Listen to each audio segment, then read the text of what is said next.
Hiya folks, and yet another Friday night. Somebody asked me the other day how many I'd actually done of these, and I don't know, it's a few hundred now to say the least. And I think except for the problem ones with weather, etc., I've enjoyed every one. And hopefully a few more hundred to come, to say the least. But wow, the weather. I think this has been.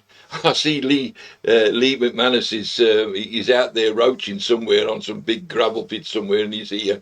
Best of luck tonight, mate. Best of luck on a real big kipper. Um, I think this year has been the longest that I've been off the bank, because not only have the rivers been out, but the lakes have been frozen, and it was almost impossible to fish. So I rested up and did what everybody did: read a few books, watch the telly, and whatever. But it's been a rest, and the nice thing about it, I always say that when you get this change and you study it and you understand it, you know you're going to be in for some decent fishing, and I've been waiting for that change. Sometimes when the river's been monstrous and you're just waiting into it of the perfect point, and you know you're going to catch. Sometimes the waters are froze over, and the ice goes, and you know you're going to catch. There's certain conditions, like we've had, and I'll explain the day I had the other day.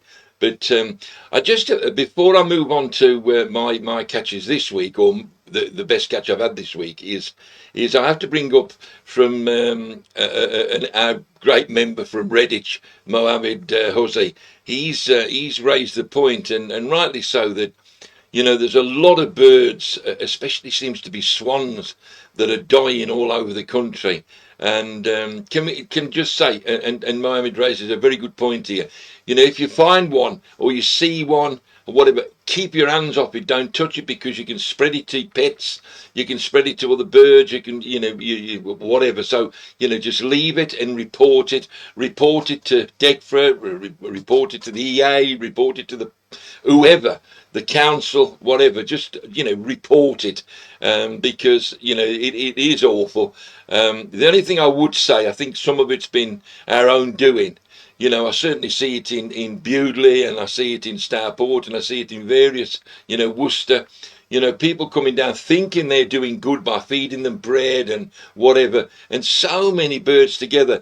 And because there's like 40, 50, 60 birds, this is one of the problems. Then nature would have them spread all around in different spots. So if one, got the disease, then the maximum we could kill is, say, 2 or 3 birds. Whereas when you got 60, it spreads like wildfire, and you lose a lot. It's a terrible disease, and I saw it over the last couple of years with the likes of gannets on the sea. Oh, my God, the numbers down on gannets is absolutely incredible. Although they're coming back now, so let's hopefully they'll make a recovery, and I'm sure the swans will make a recovery. But I hope we're going to learn from the lessons with swans. Keep getting too many swans together. It is not good for the swans.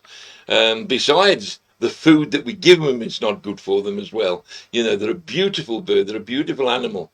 And I see these birds. I remember fishing on the Thames, and I was with a young chap, and I was sort of driving down to the Thames, and in the field was like a massive flock of swans, and they were in the field eating. And this lad said, "Crikey, that's unusual." I said, "No, that's what they should do. They should leave the river to feed. They shouldn't be on the river waiting for people to throw bread, etc. for them. They should be, a wild animal, and that's what they are." But anyway, keep an eye out, keep a lookout. They are, I know they can be a pain sometimes, but they're a beautiful creature, and I actually like to see them on still water or river. And not in too many numbers, that there's hundreds on the river, but certainly in a natural environment with natural numbers, they're a beautiful, beautiful, beautiful bird. So keep your eyes out. Okay, this week for me, I have to say, I'm blowing my own trumpet here. I just did get it right, in that the perch water that I've been fishing the last couple of weeks with Steve Greenway. We've had some lovely catches and some lovely fish, but then it froze over, and Steve was over in Vietnam, and it froze over. And I phoned the chap who lives, Martin, a mate of mine who lives near the lake. I phoned him up about 3 times when I thought it would be off. And it didn't, and it was still on. And then the one day when I couldn't get hold of Martin, I thought he's got to be close. So I drove the 20 miles to the water just to have a look if he come off. And it wasn't quite off. It was just probably half off. And the area up that we'd been fishing, where small fish and the perch were feeding on were congregated, that was still froze over. I thought, now the wind's blowing, and we'd got to go right up to 6. I mean, the weather was silly. It was going from -4 up to 6, and a nice warmish wind was blowing, and quite a strong wind. So I knew that would break the ice. So I thought the next day, that's it. And I'd got the live baits at the lake, which we caught there, and I just rolled up and sort of, to be honest, it was that was the hard part. The hard part was getting the timing right. The hard part after that was just actually getting there. I was there for about 2 hours without a take, and I thought, well, God blimey, I'd have thought, literally, I've been in situations like that years ago when you took the float in, the float goes on, you think, oh, crikey, I've got too much weight on, and it's just gone. Or the indicator. I most of the time when I fish live baits, I use a sunken float paternoster. I don't use the float as the indicator. I put a little drop-off back biter on, and clip that on. And normally I'd expect to go in and bosh straight away. Like many's the time on a session like that, I wouldn't be able to get the indicator on. It'd just be pulling off the reel as soon as it hit the water. If a perch is going to have it and he's hungry, he's quicker than anything to nail a bait. And they did. Eventually they came on, and it was absolutely fantastic. At one stage, I had sort of 4 fish in literally minutes, including a 3/8. Which was fantastic. I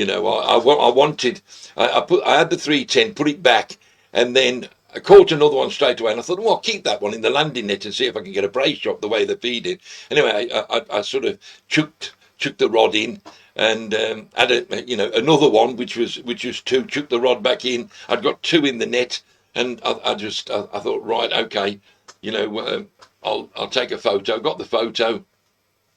Just about to take the photo, and the other one went off. I thought, oh my life! So I'd got a landing net with 2 fish in, going to land this third one. I landed that third one and looked it, and took a photo of 3, which is fantastic. Of course, I had a few pike, and no problem at all. I didn't even change the hook length in terms of, they were it was 10-pound fluorocarbon. 8 or 10 pound, I can't remember now, whatever spool was in the bag, 8 or 10 pound with a size 8 hook with a small roach lip hooked. And when the pike took it, the hook was in the side here and just showing. I was just hooking it like any other fish. No, they weren't taking it all, hitting them straight away like I do the perch, and there was no damage at all, no line in the mouth at all. So I had them to, I don't know, about 8 pound. I would have thought. Beautiful young fish, which is nice to see at this particular venue. We've had a couple of funny years, but probably the last 3 or 4 years, where the pike have looked long and lean and don't look like they're coming on it all. But suddenly this year, crazy, the rivers, the pool was down way lower than I've ever seen it, and yet the pike they've come on, and they look really, really healthy. I think I've had them in the last few weeks up to sort of about, I think 14 was about the best. I haven't weighed one, but it was about 14, and it was a beautiful fish, and you could say that one was going on and could possibly be in another 2 or 3 years, probably 20 pounds or 20 pound plus. But that was just about, that said it, get the timing right. It's been awful. Sometimes Sometimes in the summer you get it more than anything. The weather's exactly the same, the temperature's the same, the river's the same, still water the same, everything's the same, and the fishing starts to deteriorate. But if you get a change like a thunderstorm or something like that, then changes it all. The river's up, monstrously up, and then it's coming down, and it hits a point where you know that it's going to be on. Fortunately, I'm in a position that when I think it's on, it might be on the Wednesday, it might be on the Thursday, and if you can't go till the Saturday, then you've got to do it. But what I would say, unless it's froze over, unless the river's silly, you just got to go. I've always said it. That's what. That's right. I mean, Lee's just saying can be short feeding windows for any species at the time of year. Need to be there at the right time, all about knowledge of species and particular water. Exactly. I'll be talking about that in the questions, actually, about someone who's asking about Watercraft, and I will be talking in a bit of detail about that, Lee, later on. Okay, so yeah, it was a fantastic session. It was the right water, the right species, and I'd got the baits, I'd got everything just waiting, and I was literally waiting. I thought I'd have had a day before that, or 2 days before that, but I didn't. I waited, and bingo, it worked. Thank God, great. Okay, the angling times this week. I think you'll find that this is what I loaded up for last week. And I haven't received my copy this week. It's typical at this time of year. I would imagine the Christmas, we've still got the Christmas cards and God knows what in the letterbox. But yeah, I thought it was, there was a few things in there that was really of interest. And one was the winter perch, the golden rules of winter perch. There was some lovely, lovely tips about how to catch perch. The methods and the bait, etc. I thought it was a real nice piece. The second one I picked out was not an ego trip, but it was just my challenges for the coming year. Some I think will be I'd love to do, but in reality I'm not going to probably be able to do them. But there's other things that I look forward and I think that's fishing, isn't it, for us? Looking forward for things to do. It might be you want to catch a 3-pound roach, or it might be you want to catch your first 1-pounder. But certainly I set my challenges. Sometimes I always say to I have the likes of James King. He's always tried to keep me to what I've said. At his own admission, he's a little autistic. And one of the things about autistic is, you said that, so why isn't it happening, or why aren't you doing it? And I always say to James, if I say 20 things, I probably only do 14, in fishing. And that's how it is with me, because you might have a set thing you're going to do, but then always something pops up. Always something that I didn't think I'd be doing, but it's like this year. If I can get out Monday and Tuesday, I'm going bass fishing off the south coast, and I'm going to have a few trips for a bass this year because I wanted a double-figure bass, and that was just talking, just before Christmas to an old mate of mine. He'd been having a few doubles, and I hadn't even got it in my mind about a bass, and suddenly I think, wow, yeah, I've got to get onto that and do that. So, we'll see in the end. I'll have a few fish, no doubt, in the end. The other one, a good mate of mine and an excellent angler, Paul Garner's, carries on with his bait, a couple of bait pages every week, and this one is on about his stinky paste. And, at this time of year, we're all after our own secret cheese paste recipe. And, there's one in the paper for any of you to make. Dead easy to make. And the only thing I would say about cheese paste is, personally, I never worry about, how hard it is or whatever, because you only got to worry how hard it is if you're actually covering the hook with it and you put it on the hook. I don't put it on the hook. I use, either one of these paste balls that you can get by Enterprise, or you can put a hair. With a little cork ball, or even a little tiny boilie, a 10mm boilie on there, and then mould the paste around. So I tend to mould the paste around and keep the paste off the hook, and find I get better indication. And in the winter, I'm not bothered about going hard, because if it is hard, it stops on longer. I can move it around the swim. There's nothing worse than soft paste very soft base. You put it in, and and when it's been in a while, you just go to move it, because that movement can be the difference between a take. I'm always imagining that there's one looking at the bait, and I just think I'll just move it. And the times I've done that, I've lifted it up and put it down, and it's swung around a little bit more, or just moved up, and I've put it back down, and bubble, bubble, bubble, straight round. So I want to be able to move it. I don't want to move it and then think, oh dear, has that come up? Oh yeah. And then sometimes it has, and then sometimes you think about it, oh, damn, it's still on. So when it's hard, it's on. And the waters, people say, oh, it'll go hard with the bait. Let me tell you something now. As a lot of you will know, a chub has got incredible pharyngal teeth and will smash up things. I don't know if it was Fred J. Taylor years ago, either himself or somebody, his mate, put the finger down to get a hook or something down, put it in the teeth and smashed the, I think they ended up going to hospital because the pharyngals had smashed the finger so badly. So don't worry about hard paste on chub, that's for sure. It don't have to be soft. You just have to be soft if it's around the hook, and it's hard if it's away from the hook. No problem. Okay, let's go to the next thing we've got here is the Barbel. I know that Seven Valley have told me that they've had quite a few entries. Paul, let me explain it. Paul Holloway gave £100 token for bait, a bait token of £100 of bait to the winner.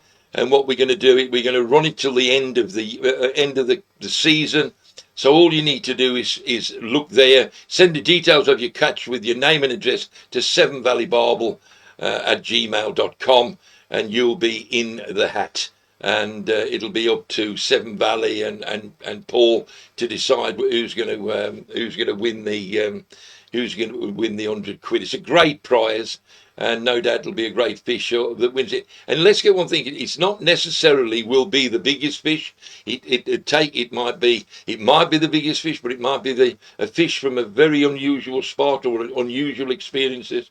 I'm sure it'll be very fair, the winner. So there you go, £100. That's going to be an absolute super prize, and thanks for Paul and for Seven Valley products.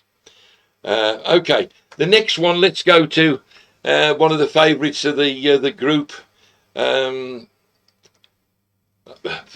had a £13 best off Hellsmouth Beach in a store. Oh, wow, that's what I'm hoping for Monday or Tuesday, mate. I'm staying away. I'm just hoping that I can get out there. Okay, so let's go to one of our favourites of the group, and we'll see what he's cooking tonight. Ambrose. How are we doing?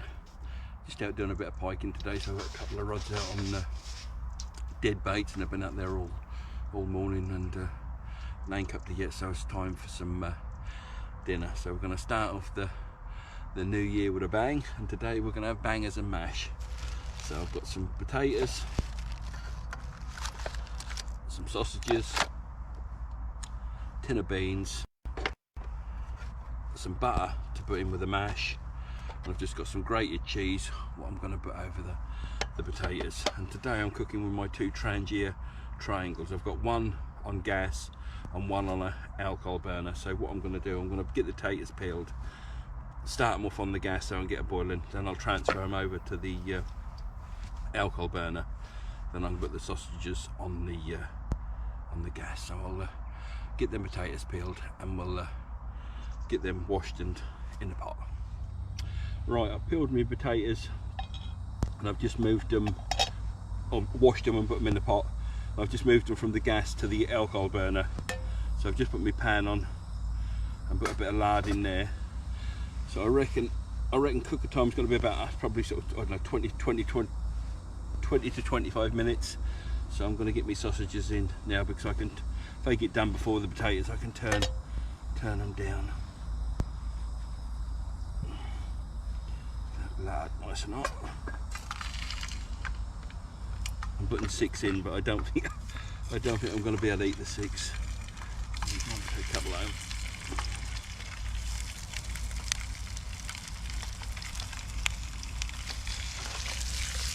And there's a pan. It's such a nice day. We've come down here with a mate today because it's windy everywhere else, but down here it's always nice and calm. So it's well sheltered. So we're down here today, but naink so far. But hopefully something will come along a bit later. So what I'll do, I'll get these sausages nearly done, them potatoes. Then we'll get them potatoes strained and mashed with some of the nice butter, and we'll get dished up. Right, we're looking about done. The potatoes are, I've just checked them and they're nearly done. The sausages are looking about done. So what I'm going to do now, I'm going to strain and mash the potatoes, and I'll just set my beans on there to hot up while I'm mashing them potatoes. Then we'll get it dished up. Right, I've strained and mashed my potatoes. So I'm going to start with them first.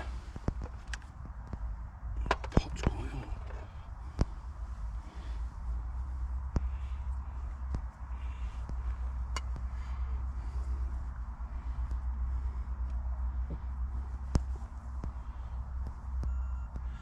Quite a good meal for a cold day. Get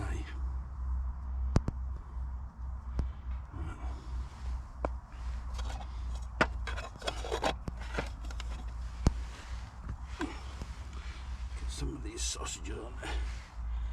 And I've done 6, but I'll probably have 4. And I can eat 6.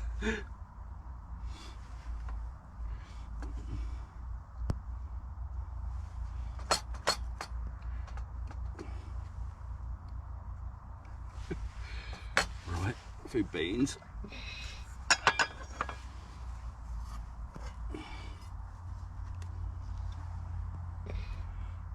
This cook set I do use a lot, but it just all folds away, and it all sort of packs in each other, if you like, so it's a very small set to bring.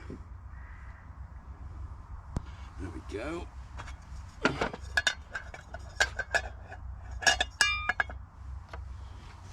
Just grated a bit of cheese up to put on the potatoes.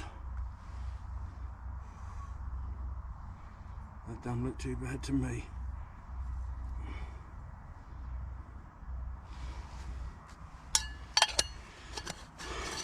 And there we go. Bangers, mash, beans, and a bit of grated cheese. And that cooked on my Trangia triangles. Oh, well, everything's Trangia I've used today, so yeah, I'm just going to get that out and a bit more fishing. Hopefully something will come along, but if not, we're out tomorrow as well. So Happy New Year, tight lines and full bellies. Cheers.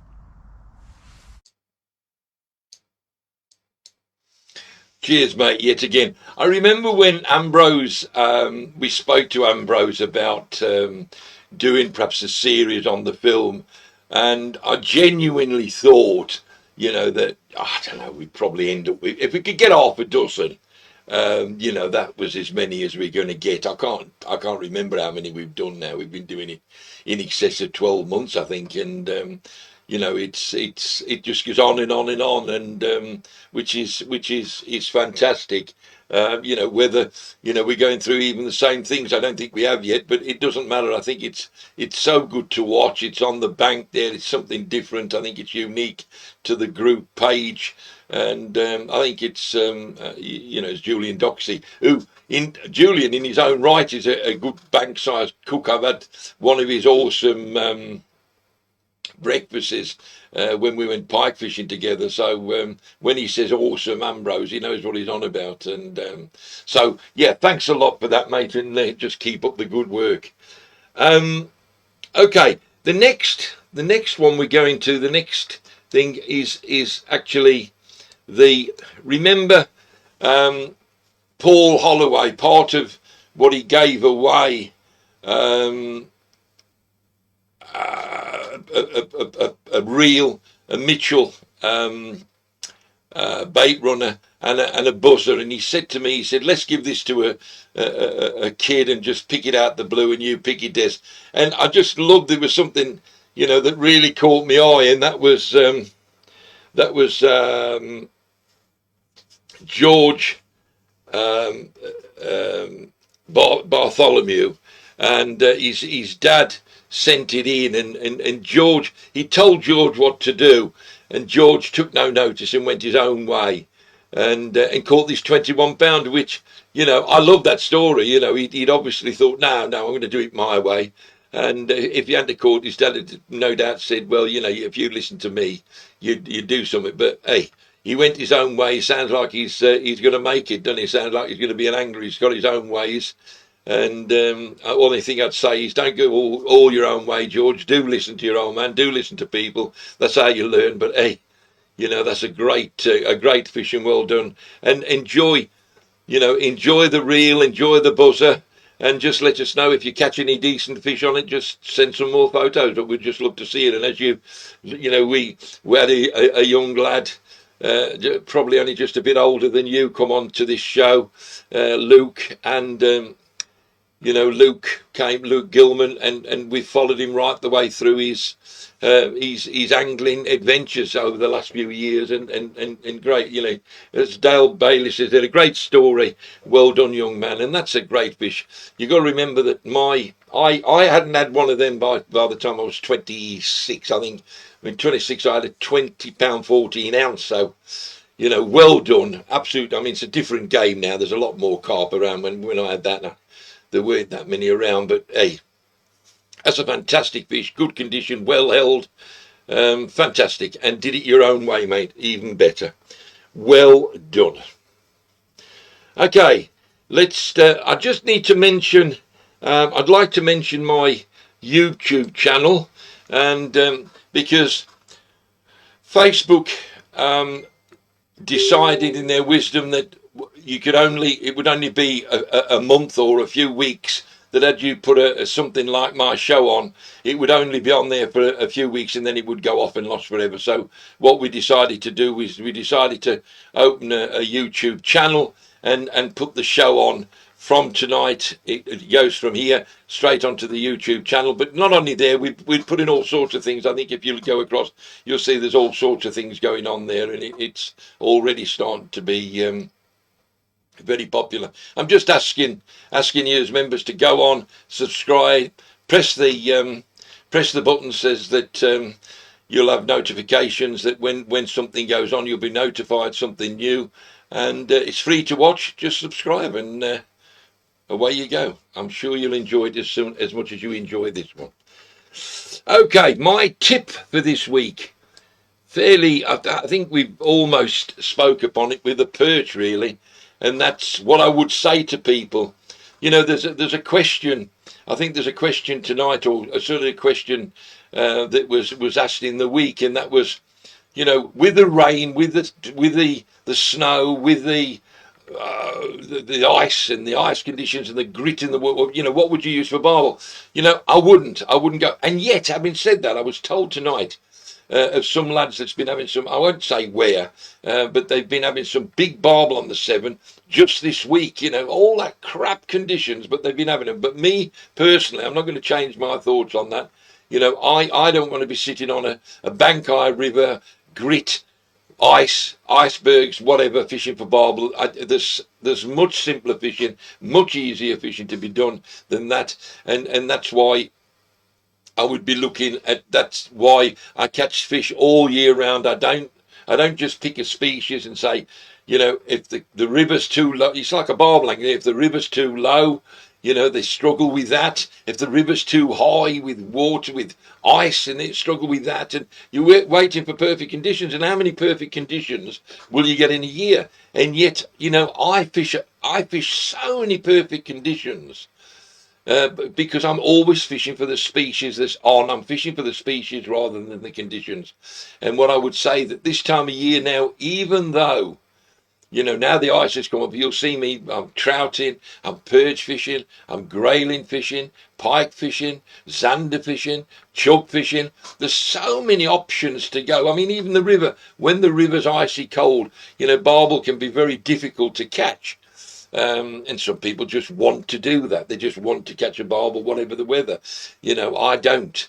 I'd rather catch them when they want to eat and really want to eat, so I can get a few. But chub, they'll feed. I've caught them all around the country in very, very cold conditions, and that's my skill as an all-rounder, is to be going for fish that will eat in the conditions. And over the years, that's what I've learned to do, and that's what I do, and enjoy it. So that's my tip.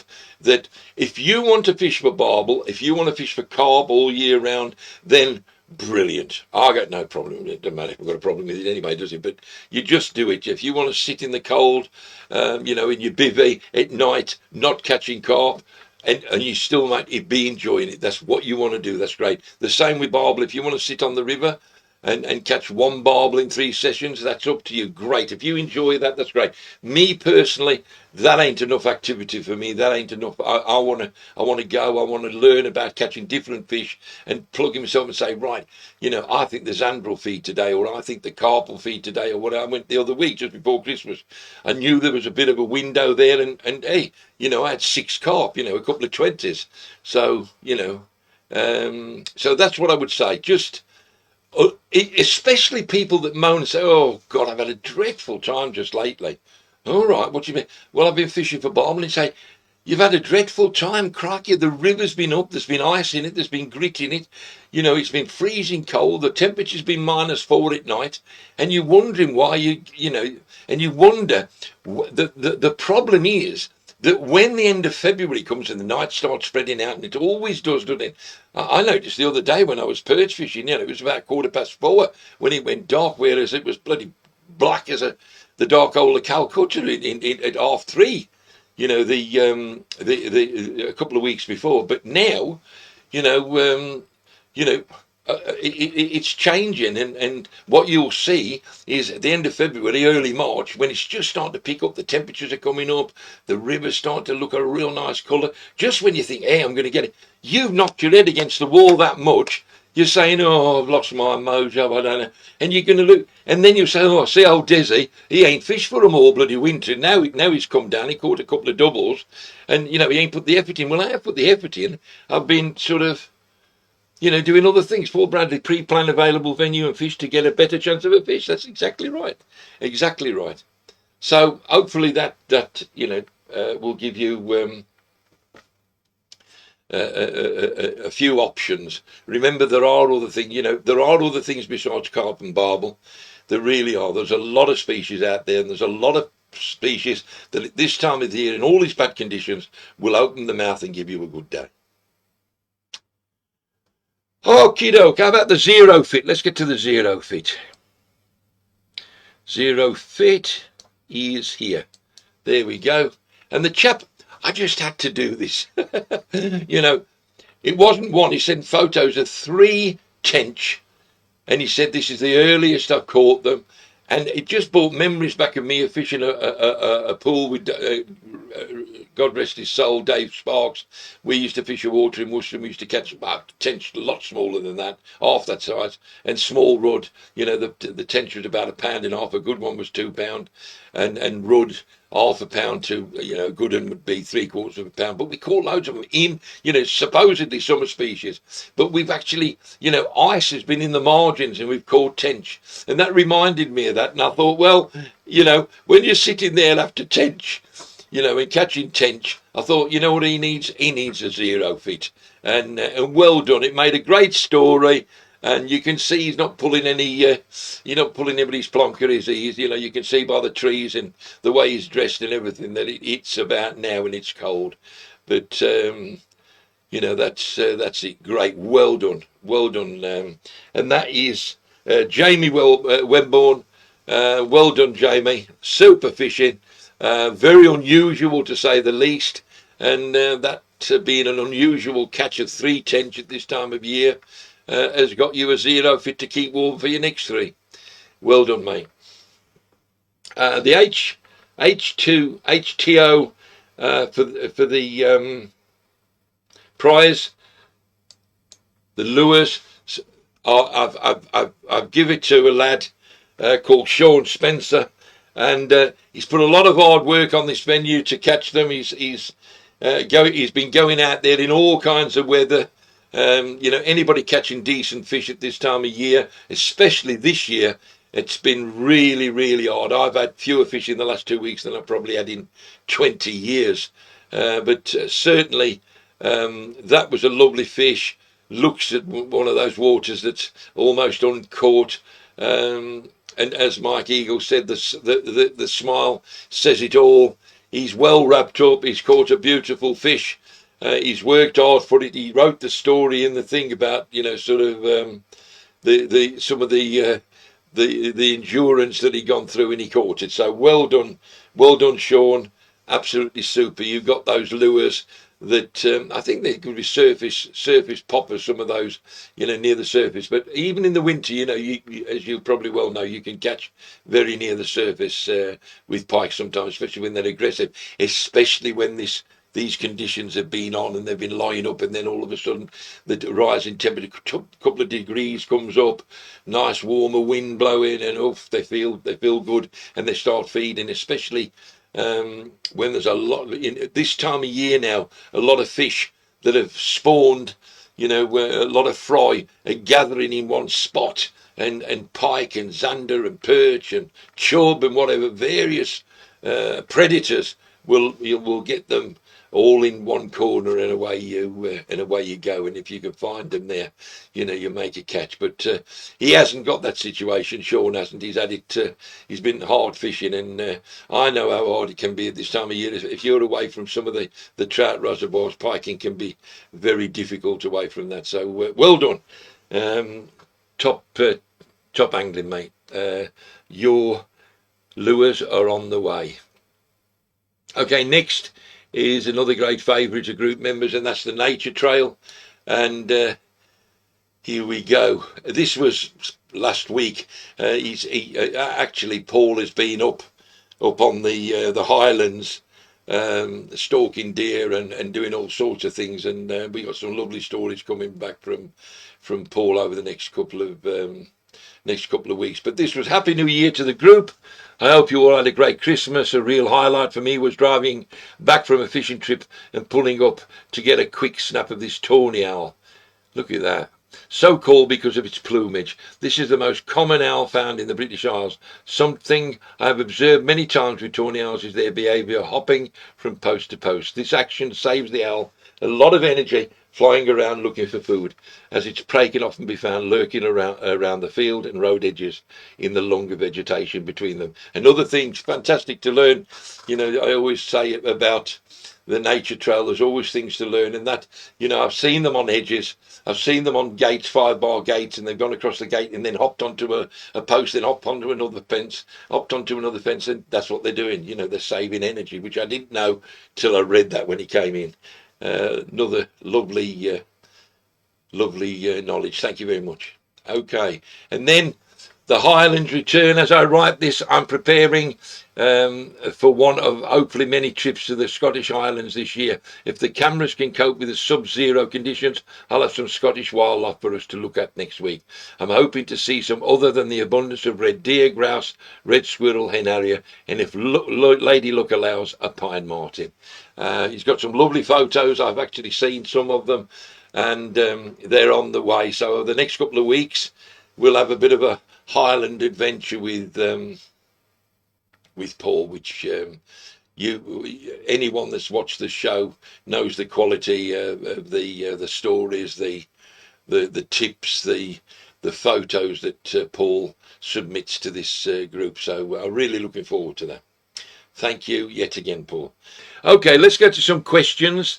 And the question of the week, as normal, wins prizes. But this time wins each week that we have a question of the week. Now, instead of just the pudding mix, my pudding mix, from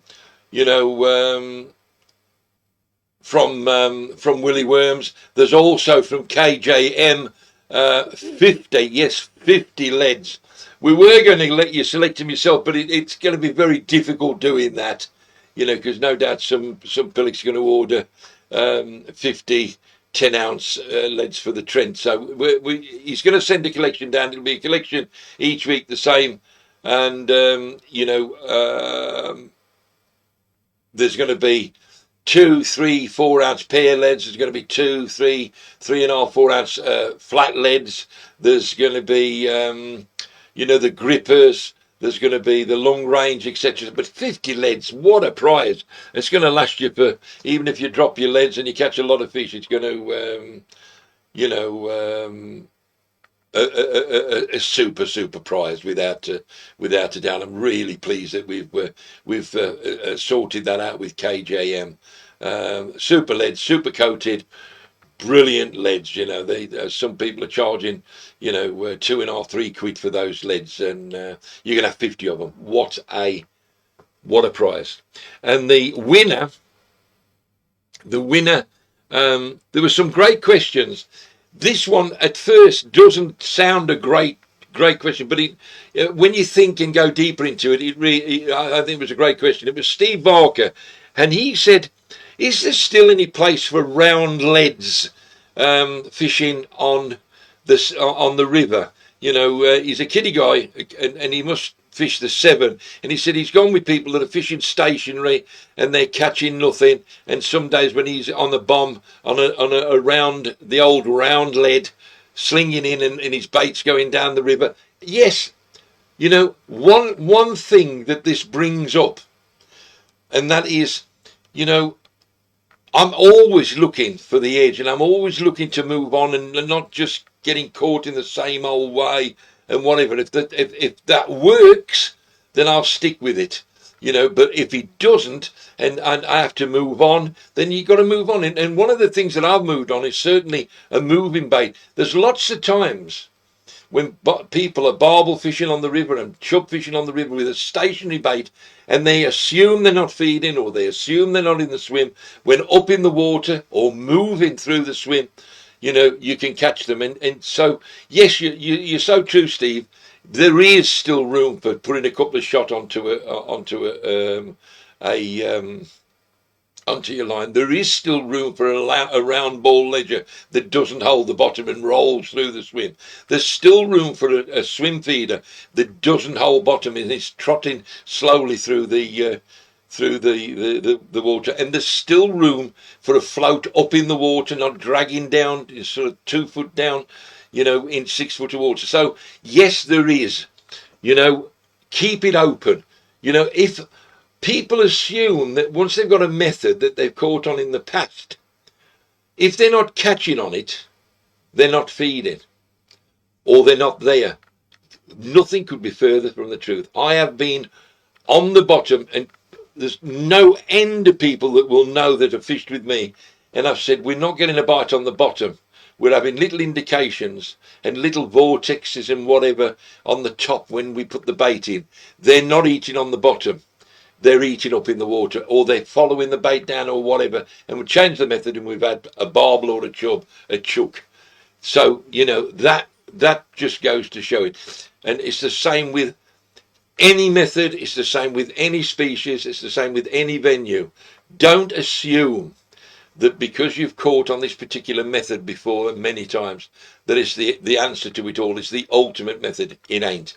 There will be changes by the very fact that you catch them, and you start catching them. There's an old saying by me, if every time you go into the pub, every time you order your favourite drink, your favourite pint of bitter, the gaffer breaks your nose, then you start drinking, instead of bitter, you start drinking mild or Guinness or whatever. And that's the same with fish. Sometimes that happens. It might not just be the bait, it might be the method, it might be up in the water, it might be going down. So yes, you are true. It brings home that, we've all got to just keep on our toes, not just keep.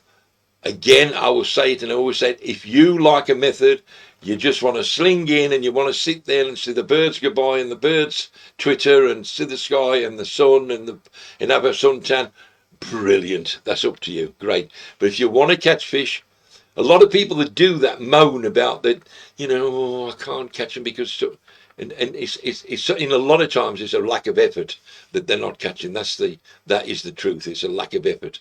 And you're right. You're right, Steve. Yes, it still does work, and it'll work till the end of time when the planet falls out the sky, there'll still be barbel, there'll still be chub being caught on a round ledger, or a feeder that moves, or a float that's up in the water, or whatever. Barbel a barbel, chub a chub, whatever, you know. So keep an open mind.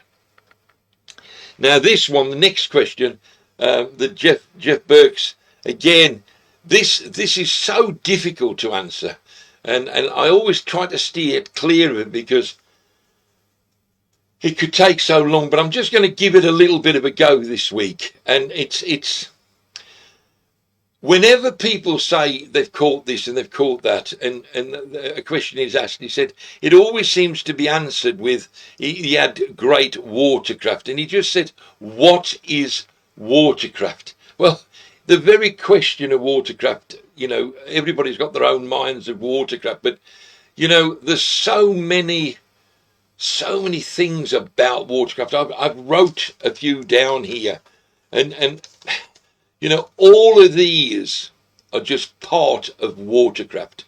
And the more you know, the more you experience, the more you go, the more you feel, and I'll come up with that, then your watercraft will come. And I say here that you can learn watercraft and you can be good.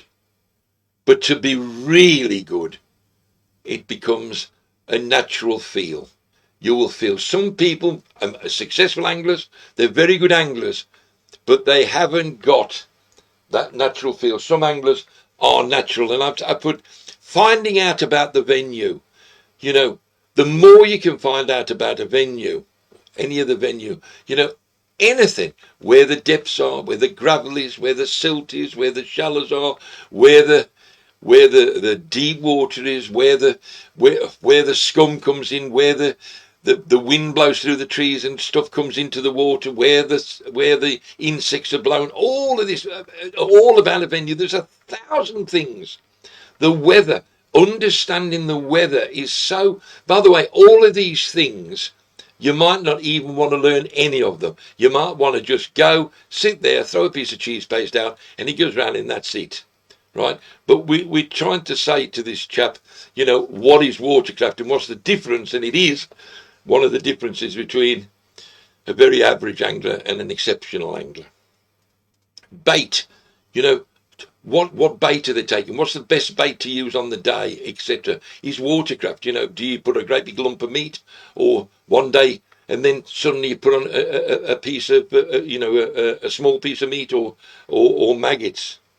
The species you're after, again, what I spoke about earlier about an all-rounder, it's all part of watercraft, all part of watercraft.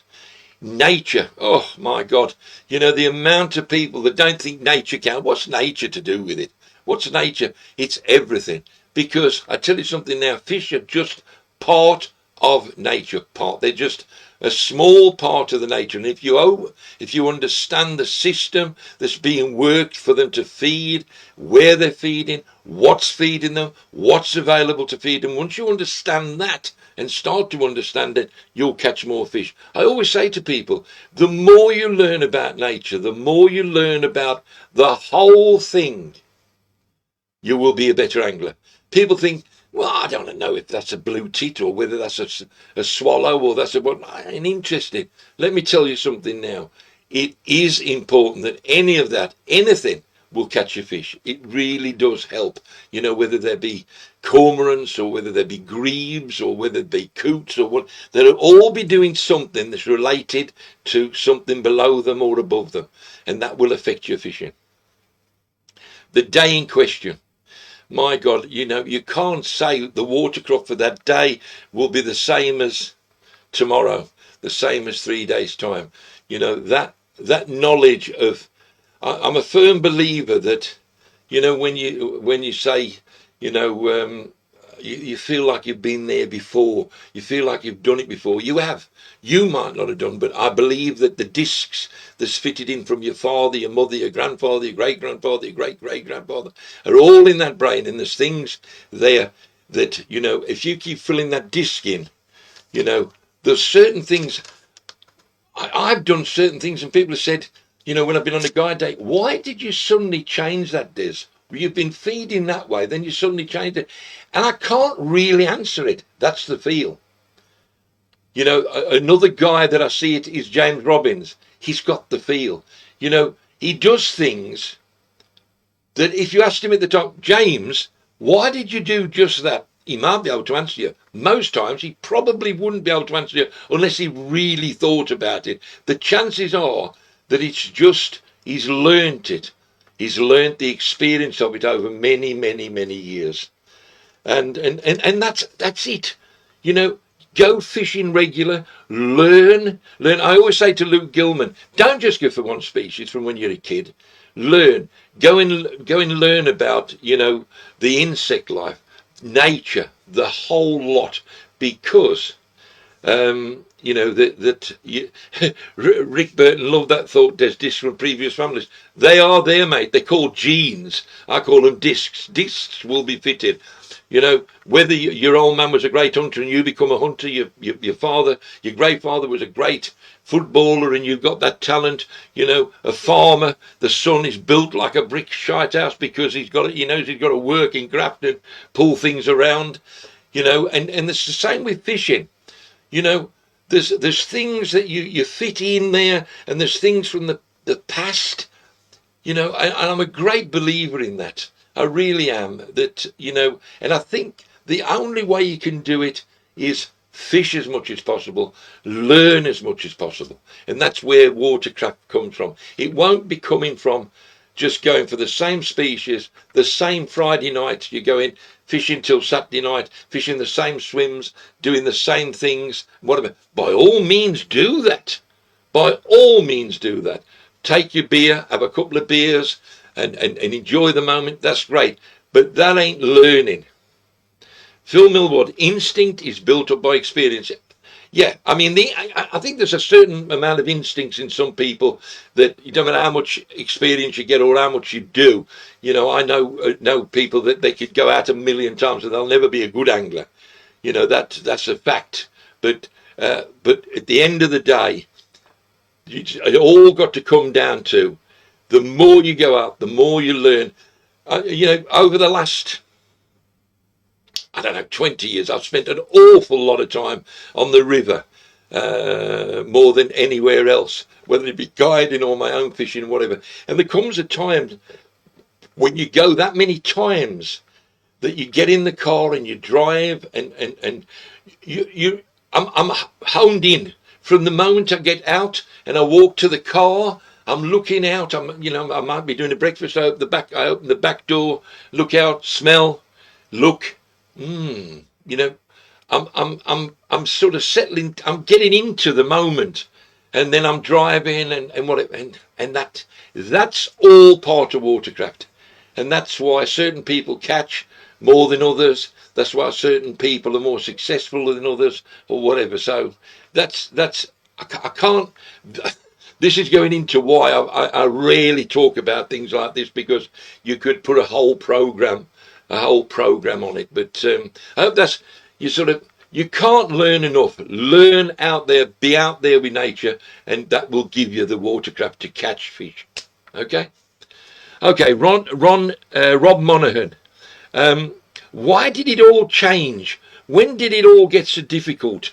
When did, you know, well, you know, I think a lot of people, probably you would, Rob, that me at 70 odd years of age, you would think I would go, well, to be honest, it was better in the old days. It was, you know, when we had a cane rod and we had, you know, this, that. Well, you know, fishing ain't in a cocoon, and it will keep developing.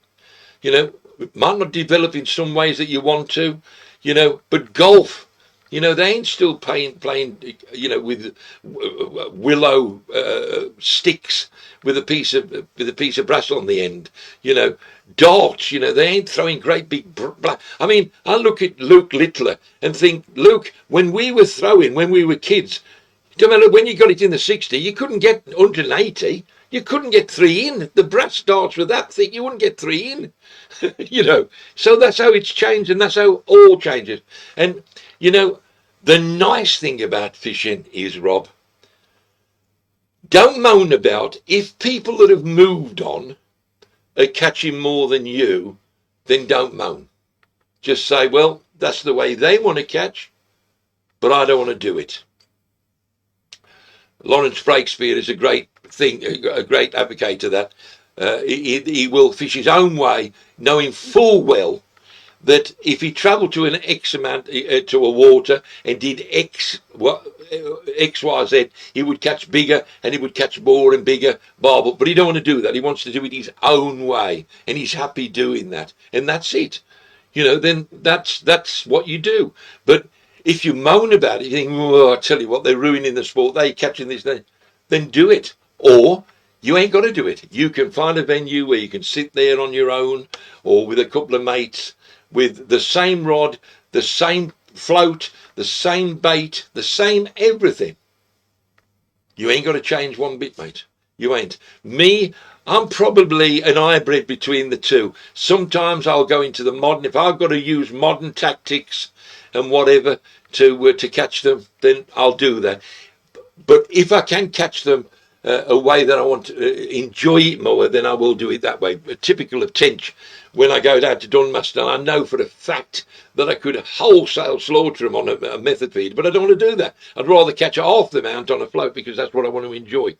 But if somebody's up there using a feeder, a method feeder, and catching 30, and I've only caught 12, then I ain't going to moan about him using a feeder, because if I want to moan, I'd, you know, if it was a contest, I'd go on the method. So, you know, don't expect it, Rob. It will change. It will keep changing. It will keep changing.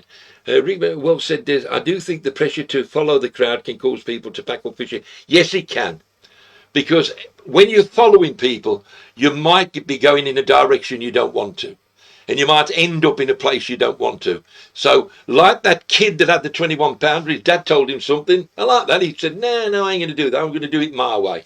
And he did it his way, and he caught that 21. And you know, doing it your own way, sometimes you learn off people. Sometimes you do it your own way. But as I say, you know, fishing will keep changing. It'll keep changing. It'll be different next year. It'll be different the year after. But it'll only be different on things we do and what we use or whatever. The basics of a human being going out with a hook in a line, hooking a fish, reeling it in, putting it back, having a photo or whatever, that ain't going to change. It'll only change as much as you want it to. Stick with it, Rob. It'll be worth it. Paul Lyons, unhooking eels. He really struggles with them going around. A simple tip here is, if you struggle with eels, and most people do because they don't catch them, don't try and unhook them. The chances are you've hooked them just in the mouth or just a little farther in, especially if you're fishing maggots or a worm or something like that, especially maggots with a float, and you've seen the indication. Don't even try to unhook it, right? Just cut the line. That hook within days will be gone. Certainly within a week will be gone. And the damage that you will do by strangling it, holding it, getting it in a net, holding it in a towel, holding it in a rag, and getting the hook out will far outweigh just snipping the line and putting him back. You will not cause a problem at all. At all. Let me tell you, nothing at all. An eel, a pike, or whatever will eat things. I reckon probably a perch's spines will probably prickle him as much as any hook. So don't worry about it. And if it's deeply hooked, then even worse. Don't start putting forceps down or whatever. Leave it. Cut it. Don't pull it. And don't land them in a net. Don't, for God's sake, get the line and hold the eel jaggling, because if he's hooked farther down and the hook's there, he's got his whole weight of the fish on the hook. Don't do it. Just cut the line and put him back. Honest, it'll be the same. It sounds. Oh, hang on a minute. I'm leaving a hook in the fish. Don't worry about it. It will not cause a problem at all. Okay. Next, there's only a couple more left. Paul Edmondson said you've moaned and groaned about the angling trust in the past. Is it effective? Yes, it is effective. It's very, very effective. It's what we've got. It's something that was put there in place to deal direct to the government, which is fantastic. It's better than we've ever been. My only knock is always that, and I'm not going into any great thing, I always say that they do the little periphery things, but when it comes down to my mind, the predation, then they've cut short of the mark. And especially when it comes to otters. And that's all I'm going to say. And I'm disappointed in what that, whether they've helped kids or whether they've helped lots of people coming in or whatever, then no doubt they have. And no doubt they've done lots and lots and lots of things that unless you really study it, you don't know what they've done. They've done a lot of things, they definitely have. But as I say, my disappointment has always been that what they've done with predation, and in particular otters, because I know as a man, a countryman that's out there all the time, I know the damage they've done. No otter man can tell me, no angling trust man can tell me, and it's wholesale carnage that we've allowed to happen. And the angling trust, me, we've all allowed it to happen, that our poor fish tonight will be eaten by those creatures because there's so many of them. But there you go. I'm away. That's what I'm disappointed with the angling trust. Okay, next, and this is the last one. Matthew Mould. I bought this up earlier, and he said with the rain, the winds, the ice, the rubbish in the rivers, what would you use for barbel? I said it earlier. I wouldn't use anything. I wouldn't go. Because at the end of the day, I just find it, why do I need to struggle that much? Okay, as I said earlier, if you want to sit there and you want to catch, one barbel in these conditions just to say that you've done it, that's great. That's up to you. Me, I don't want to do it. I'd rather go and catch eight perch up to nearly £4 or over £4 or whatever. And then when the river comes down and all the grit and all the crap's gone through it, I go, I think I'll have a day barbling and have 4 fish. And that's the way I think. So when you ask me what would I do, I can't answer it because I wouldn't do it. I wouldn't do it, and I wouldn't even think about doing it. So I hope that's answered the question. Okay, the Willy Worms winner, the Willy Worms boilie winner. I thought the story by Steve Denny was absolutely fantastic. He's out in the garden and he hears the kid next door talking about him. He's going to go fishing, and Steve goes into his tattle room, gets a load of stuff, takes it round to the kid and says, "Here, take this. This will help you catch some fish." And he did. And the kid wrote this lovely little letter to Steve. I thought it was a great story, and thing that a similar thing happened to me with a kid called Steve. Down the road when I lived in Bewdley many years ago now. I saw him struggling with a poor reel. It was a typical kid's reel. The bail arm wouldn't go over, and the line lay was crap, and the line on it was rubbish and whatever. And he wouldn't catch him much. And I said to him, "You need a decent reel." And I was working for DAM at the time. I'd probably got 50 bloody reels. And I said, "If you pop round the house later on, I'll give you a proper reel." And he popped round and I gave him a reel. And I remember, being in the pub, when he was 18, he was bloody bigger than me. And he came over and said, "I'll always remember that reel you gave me. Thank you, Mr. Taylor." He paid me the respect. And I said, "Thank you, Stephen." And it's, hey, the old story's nice to be nice, isn't it? So there you go. So well done, Stevie. It was a lovely, lovely, lovely story. And there's, no good bringing anglers in there. No, if there's no fish left, that's about the otters, no doubt. And then there's well done, Steve. I enjoyed the story too. Well done, Steve. Yeah, hats off. Yeah, it's all brownie points for you there, Steve. It really was. Well done, mate. And the Dinsmore prize, the last prize of the night, the Dinsmore prize, it's always been because I can, and this is, I do this. It ain't the biggest, it ain't the smallest, it ain't the whatever. I just decide that. And This was a catch by Jonathan Sones, and he went out on a river. He's been doing it the last few weeks. Went it called dace and chub, and mainly chub, and on the float, small chub.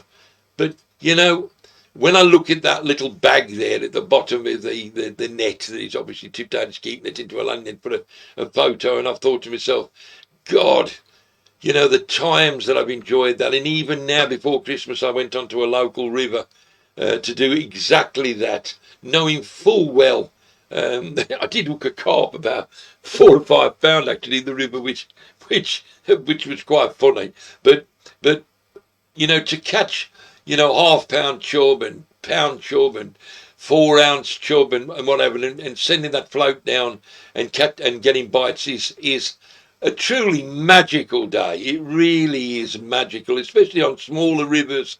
Again, and when I'm talking about Watercraft, my God, you know, I remember, and I brought this up so many times, when me, Dave Greatbatch, and Peter Greatbatch used to fish like the likes of Dowell's Brook, a small brook. You can actually learn so much watercraft because it's so much smaller. You can understand.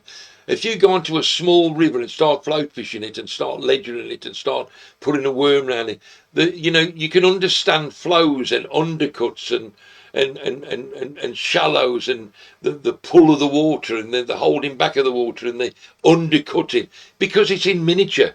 And that's exactly what happens with big rivers, and sometimes to learn on a smaller river is very good. Certainly, I did a lot of fishing on small rivers like the Lem, the Lug, the Clun, the Onny, the Eithon, the Earthon. You know, all these rivers that I fished over many years. You know, that's where I learned my river watercraft, and it just expands to the bigger river, you know. And certainly when I went to Iceland, you know, there was, you know, he said that it's lying where it would be lying when it comes up, and you could see where it was going to be lying. And sure enough, after 10 minutes, I had my first fly caught salmon, and that would go back from the disc that was fitted in my head from all those years ago, fishing streams and brooks and small rivers, you know. So yeah, and that those fish brought back memories, and they, you know, they small fish aren't just live bait. Small fish aren't just things to decry because you have some big fish. Sometimes the actual method and the venue counts more than the actual size of the species, and you know, that to me brought back some memories, and hence the reason he's won a prize. Well done, mate. Okay, and that's it basically. I shall be I shall be back maybe next week. I'm doing a lot of fishing this year, a lot more than probably I do normally. There's various things I want to do, and there's things I want to finish, and you know, I'm not getting any younger, and this takes up time, and I enjoy it, and I should do it, and I should try to keep up as many times as I can.